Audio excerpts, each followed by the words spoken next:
2025 में होली 14 मार्च को मनाई जाएगी। होलिका का दहन 13 मार्च को होगा। होली का महत्व जानते हैं। होली भारत के प्रमुख त्योहारों में से एक है, जिसे रंगों का त्योहार कहा जाता है। यह बुराई और अच्छाई की जीत का प्रतीक है और प्रेम भाईचारे का प्रतीक है।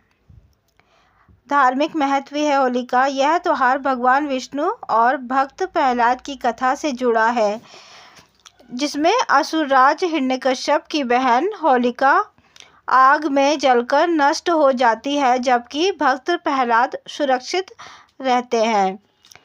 यह बुराई के अंत और सत्य की जीत का प्रतीक है। होली के दिन लोग गुलाल और रंग से खेलते हैं, जिसमें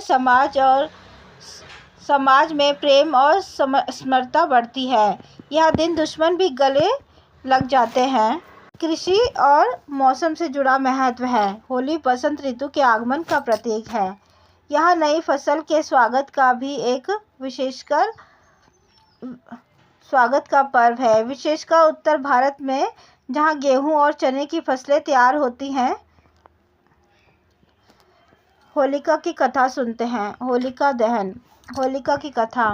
असुरराज हिरण्यकश्यप को भगवान विष्णु से घृणा थी, जबकि उसका पुत्र प्रहलाद विष्णु का परम भक्त था। हिरण्यकश्यप ने कई बार प्रहलाद को मारने की कोशिश की, लेकिन कई बार वो बार बच गया। हिरण्यकश्यप की बहन होलिका को एक वरदान प्राप्त था कि वह आग में नहीं जलेगी। उसने प्रहलाद को गोद में लेकर अग्नि में बैठने का षड्यंत्र रचा, लेकिन विष्णु की कृपा से प्रहलाद सुरक्षित रहा और होलिका जलकर भस्म हो गई। इसी की याद में होलिका का दहन किया जाता है, जो बुराई पर अच्छाई का विजय का प्रतीक है। होली का उत्सव और परंपराएं। होली में एक दिन पहले लकड़ियों और उपलों से होलिका दहन किया जाता है। लोग अग्नि की परिक्रमा कर सुख, शांति और समृद्धि की कामना करते हैं। रंगों वाली होली खेली जाती है। दूसरे दिन रंगों की होली खेली जाती है। लोग एक दूसरे को गुलाल और रंग लगाते हैं, मिठाइयाँ और गुजिया खिलाते हैं।